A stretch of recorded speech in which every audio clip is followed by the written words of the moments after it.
Hello, Lobo fans. Welcome into your Lobo Coaches Show. I'm your host, Robert Portnoy, with the men's basketball coach at New Mexico, Richard Pitino.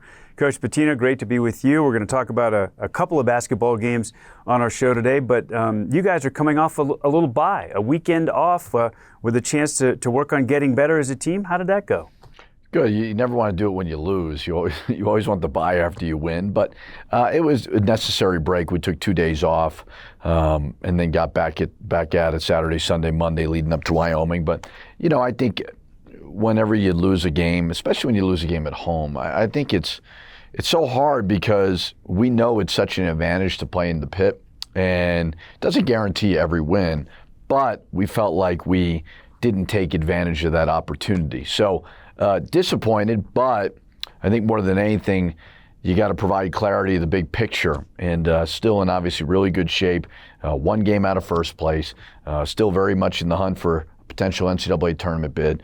So disappointed we lost, but give credit to the opponent as well. Yeah, it's been a great start to the conference season, and there aren't many opportunities to sort of take a step back and look at your team. You're at the midpoint.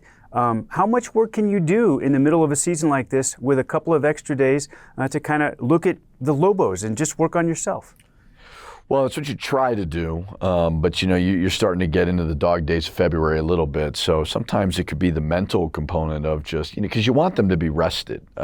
We play a lot of late games because of TV, and so then they're getting up early, they're going to class and doing those things. So you want them to be clear mentally, physically. So a lot of meetings, a lot of, skill work, and a bit of an understanding for the coaching staff of you can't wear them down too much because we are in the middle of this whole thing. But, guys are focused to get better, and they've been really, really good and really coachable. The way that the first half of the Mountain West schedule is lined up for the Lobos, it's twice now New Mexico has had great back-to-back home games against quality opponents in the league. First, it was San Diego State and Utah State. You navigated two ranked teams with two amazing wins in front of great crowds. This time it was Nevada and Boise State. I know you look at each individual game, but those can be draining types of scenarios to play those big-time games in front of big crowds. You want to be emotional, but you want to be fresh. How do you prepare them for that? Yeah, I think it's a good point in the sense of we played Nevada late game on a Sunday night, I believe, and that obviously it was an 8:45 tip really, and I felt like our energy versus Boise may not have been good as the three prior, and I felt like maybe we were tired, but we thought our fans would kind of pull us through. And I think what I understood, and I told the team this afterwards, was as we're walking up the ramp, we're hearing Boise celebrate like they just won the conference or they're going to a Sweet 16 or beyond. And they came and beat us on the road, but I thought that was more of a credit to what we've built because now people are circling us on the schedule. They know that it's an accomplishment to come into this building and win. But you're going to get everybody's best shot, and that's what I try to tell our team. Like, you got to be just as dialed in at home as you are on the road because people are gunning for you now. It's a quad one win for them. So as I said before, when you're top 20 in the net, when you're getting into February, that's pretty good from where we started. So see the big picture, go take advantage of every opportunity you can get. Now, there's so many metrics out there, and Coach, I saw another one on social media, a post about New Mexico having handed 5 of its opponents this season their worst loss of the year. 2 of those were against ranked teams. We mentioned it, Utah State, San Diego State. Also, the victory of more than 30 points over Nevada. We're going to review that game. The home court is real. You guys feed off the crowd. And I feel like this year's team, with what it does defensively, it plays perfectly into that crowd, doesn't it? Yeah, it was really good during that 5-game stretch. Even on the road, you're playing at Air Force and you're playing at San Jose. You're playing with such amazing energy. And you're blocking shots and you're getting steals, and certainly the style that we play with the fast-paced style, I think our fans really like it. Anybody that's lucky enough to play in front of 14, 15,000 fans, we appreciate it. We really do. We don't take it for granted. I think that is why all these players, that's why I came here, the coaching staff, is because we know our fan base is special. Well, another thing, during that 5-game winning streak, of those 5, one of them we'll review, the win over Nevada, your offense getting more and more efficient. Why? Well, a lot of that has to do with getting steals and blocking shots and getting out on the break. Now we're shooting, I think, about 49% from the field, which is really, really good. It can still get better. I think Donovan Dent has been really, really good in those middle ball screens, but I still think we can move the ball a little bit better. But we're playing fast, and we're really, really converting when we get steals. I call them pick sixes, and it just finding a way to create offense from our defense. And you do that in our building, like it's going to be a tough recipe for opponents. The question now becomes is if you don't turn teams over, because the season's always going to slow down in conference, the pace of play and everything like that. You got to be able to discipline in the half court offensively as well as defensively. Boy, we're going to get a great look at that contrast that Coach was just talking about there. The first game we're going to look at, Nevada, the Lobos turned over the Wolfpack. The next one against Boise, really tight, tough game in the pit. Boise took better care of the ball. Two different style games. We break down the win over Nevada next.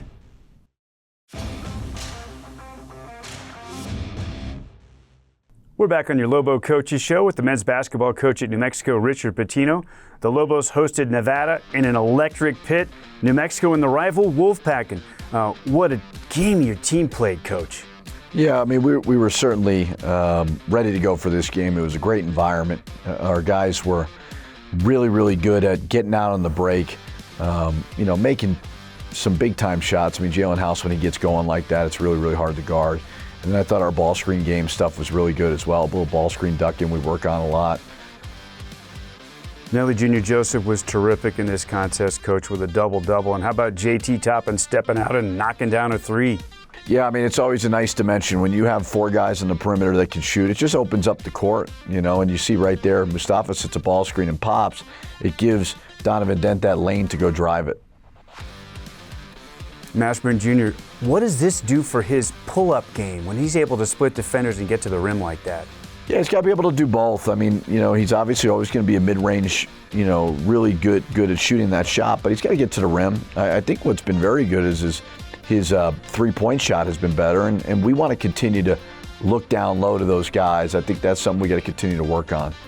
We just saw him lob one inside for an easy layup for a big. I also feel like that he's becoming a better playmaker on occasion. He is. He's playing the right way. I think he understands that's the next step for his growth as a basketball player. Jamal Baker Jr. in the corner. What a role player off the bench, being able to knock down that three for you. Yeah, he can really shoot it. I mean, shoot a good percentage in conference. More than anything with him, it's really just about staying healthy. Here you have to throw one up late against the shot clock. It's nice to have an eraser like that down low with JT Toppin on the putback. It's always a great time to offensive rebound is end the clock because everybody kind of stares for a second. And there's Mashburn doing his thing on the pull-up. I feel like he's really starting to find his rhythm in the mid-range. Well, I think those three guards played very well together. They've all have had individual amazing moments, but I don't know how many games where all three have played great at the same time. And I think this game was certainly that one. And there's a trail three for Mash. And Donovan Dent seems to always find the open guy, and we know how good he's been in the ball screens. Yeah, I mean, he's a terrific passer. Guys should love to play with him. I mean, keep sprinting the court and he'll find you. And there's Nelly down on the block, going over his right shoulder with the left hand. Creativity, finishing at the rim, just impressive from Donovan Dent. Really, I mean, shooting a high percentage at the rim, and he doesn't take a lot of bad shots, and the rim is the highest percentage shot, and he finds a way to get there. And we saw House jumping with Dent on a dunk, a little thing that they do during warm-up, toward the end of warm-up. And Donovan, I don't know if he gets credit for his leaping ability. We talk about the great playmaking, but he's quite an athlete too. Yeah, I mean, he got out he challenged the shot. We pitched the ball up the court quickly, which we're trying to do. We're playing fast like that. It's obviously when those guards are cooking, it's tough. That dunk there, this is where Nevada cut it to single digits, and you guys responded and started knocking down some big three-point shots. We did. I mean, that's the biggest thing is like Jalen House has an ability to just kind of blow the game open, and he did it this game. Mustafa Amsil, what can you say about what he's done in conference, Coach?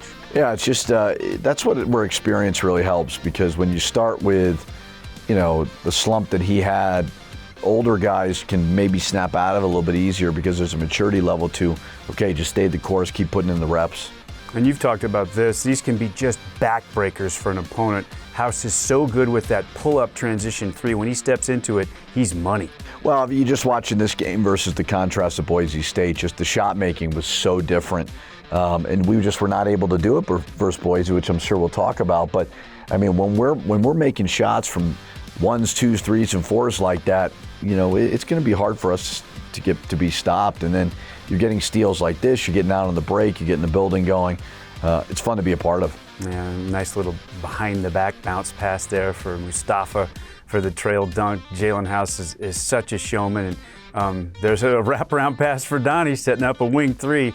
It's really fun here in the second half as you're pulling away. Yeah, played at a high level. I mean, Donovan continues to, you put him in those ball screens, read what the defense is giving you. I love the kind of that second unit coming in there and playing with great spirit and energy and not worrying about playing time or anything like that. I mean, they played hard for those last 2.5 minutes. This was a terrific steal and run out for True Washington. Everybody's getting in the act here at the end, and the 9-game losing streak against Nevada finally comes to a close. Look at that stat line at the top there, 21-6-6. Another 6-steal game for House. He's the catalyst, isn't he, Coach? It's one of the best on-ball defenders in the country and as I've ever seen. And he's just a disruptor. It's almost like a football, scheme where you're never going to throw at this one defensive back because he's going to get interceptions. And you're starting to see teams, they're changing the whole way they play because they don't want to deal with his pressure on the ball. Nevada's a team that kind of likes to control pace, and they take care of the ball. You scored 25 points off of turnovers in this game, an advantage of 14 points in points off turnovers. When you're doing that, your team's going to be tough to beat, isn't it? Any team is, yeah. I mean, you got to take care of the basketball, and if we can get some of those takeaways, we're normally going to convert it at a higher rate than if you're doing it in the half court. So we've had moments where we've been really, really good at it, and we got to see if we can continue to keep that going. Coach told us that he thought he recruited a little bit better interior defense as well. Did you think the shot blocking was going to be this good? Well, you never know with freshmen. I think what you see is what you get with Nelly, and I think we identified when he became an option that he'd be a perfect fit for what we're looking for. But, JT Toppin, I don't know if I ever thought he'd be this good this soon, but rim protection is so very important, and it can change the way that you play. You're not as concerned about getting beat. So we've ramped up the pressure for sure. We don't mind kind of letting you get to the rim and rotating and blocking some shots. So when you have two guys that are really, really good at it with those two guys, I mean, last year I think Jalen and Donovan led our team in blocks, and now it makes a lot more sense for Nelly and JT to do that. Okay, when we come back on the other side of the break, we break down another heavyweight fight in the pit against Boise State next.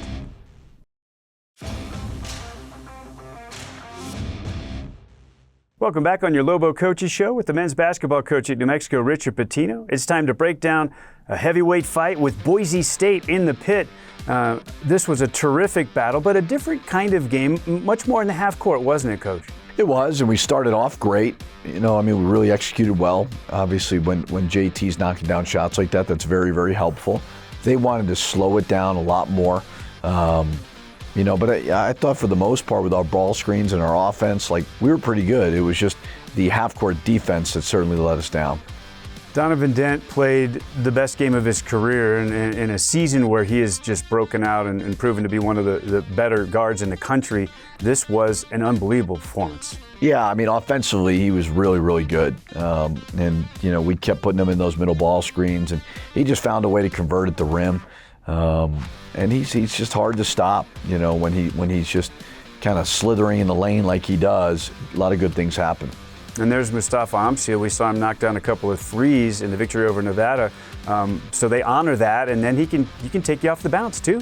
Yeah, no, he can score in a variety of ways, and it's a welcome addition when he's doing that.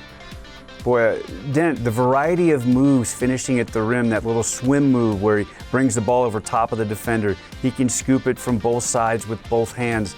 So versatile. Very versatile, and shooting over 60% at the rim, so we got to continue to find ways to get him there.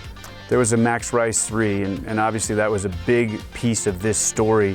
There was a narrative of his shooting slump, quote unquote. I ran the numbers. It was a dozen games coming into this where he was shooting just shy of 40% from three. He's a tough cover, isn't he? Yeah, and he does it in a weird way. I mean, it's not.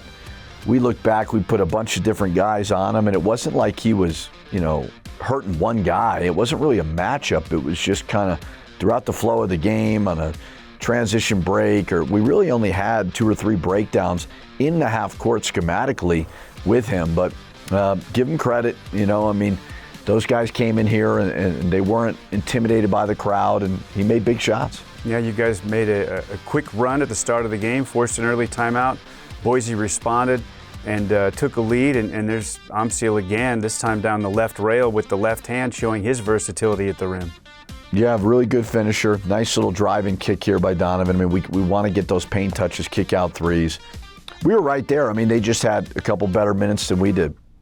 Another welcome addition with JT knocking down that shot. Yeah, knocked down a couple of threes.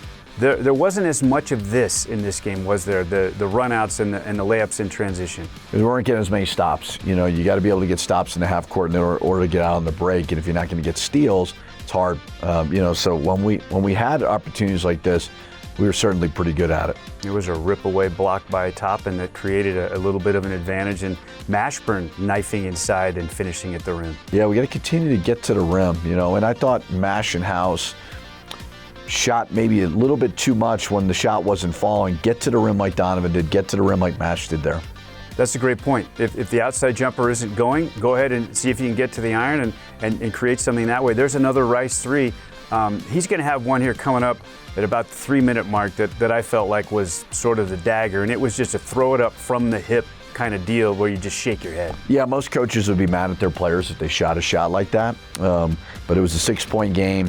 And it was certainly a backbreaker because it was good defense and just a weird shot, but he does that from time to time. Coming out of the ball screens, Dent, the different things that he does, look at the chase down block right there, but thinking about this, sometimes it's diagonally across the key, sometimes it's down the left rail, the right rail. I'm not really sure how you guard him. No, I mean, he's pretty good at it, and that's why you continue to work on it.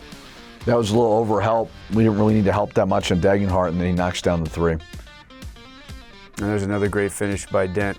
And in the fact that he was able to do what he did and just continue to do it, I thought there might be some fatigue at some point, but he just pushed through it. Yeah, and this is the 3 that you talked about. This isn't bad defense. That is just a weird shot. He finds a way to make it. I told him after the game, I said, can't wait for you to be done, because he's always hurt us, but give him credit. He's a tough kid. And give Boise State credit. You're right, the way that they were able to respond and do this on the road. They're a tough team, and there's the line on Dent, 31 points, 12 of 18 for shooting. And how about JT Toppin, what he did on the glass against another team that's big, that's strong, that's physical. 2 of his best rebounding games in league against the likes of San Diego State and Boise State. That's impressive for an 18-year-old. Yeah, Boise State is just as physical. They may not have the physicality at the 1 and the 2 that San Diego State has, but they're really, really a physical team. And Omar Stanley was tough. Degenhart gets obviously the headlines, but we had to have that, and JT certainly gave us that. And you mentioned the versatility and the shooting ability of Abo is a big deal as well. Really like him a lot. We recruited him hard. I love his size. I love his just ability to knock down shots, and the underrated rebounder, defender. They're a big, strong team. Fewer than a handful of losses this year, but it feels like your team has rebounded from losses very well so far this season. Expect that to happen again? Hope it happens again. I don't know if I expect it to. I mean, we've only lost 4 games, so we've responded well. Our last game versus UNLV reeled off 5 straight. Will we do that again? I don't know. But there's so many ebbs and flows throughout the season, and you just got to be level-headed through this whole thing and take advantage of the 9 opportunities that are in front of you. 2-game week for the Lobos coming up. We preview that next. Wyoming on the road, UNLV at home with Lobo head coach Richard Pitino.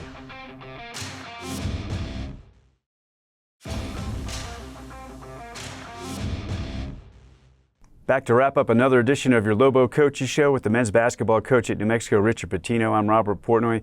Coach Pitino, before we leave that 5-game winning streak behind, the best ball that your team has played all year because of the better competition in the Mountain West. Why was your team so good?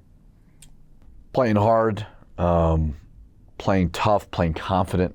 I think we really enjoyed playing with each other during that stretch. Anytime you can string together a 5-game winning streak, not in the non-conference but in conference, you're doing something great. So we can't lose that spirit. There's a fine line between confidence and maybe a little overconfident. And I thought during that stretch we had a great belief in each other. We just kept playing hard and competing at a high level. Well, one of the losses for the Lobos in conference, on the road at UNLV, you get a chance to get them back in the pit coming up this weekend. What about that rematch? Yeah, we obviously didn't play great that game. UNLV's good. They're talented, and their talent certainly showed there. So Saturday night in the pit, we got to hold serve at home. UNLV would be a potential quality win. I think they've got a lot of great talent, and we got to do a better job against them for sure. So it'll be a good challenge. They gave the Lobos some trouble, especially on the post. Going to have something defensively for them there? We have something defensively for every team we play. So it's give them credit. We'll evaluate how we want to do it and go from there. The Boone brothers are pretty good, aren't they? They're all good. Deon Thomas is good. The Boone brothers are good. I mean, they've got top 3, top 4 talent in the league. They've always been a player in this league, and we're gonna have to give them our best shot because they're really good. Well, Coach, we can't wait for that Saturday night in the pit. Thank you so much for being with us. Thank you. For Lobo head coach Richard Pitino, for our sports information director Steve Kirkland, and our broadcast director Chase Christensen, I'm Robert Portnoy. We'll see you in the pit Saturday night. So long, and go Lobos.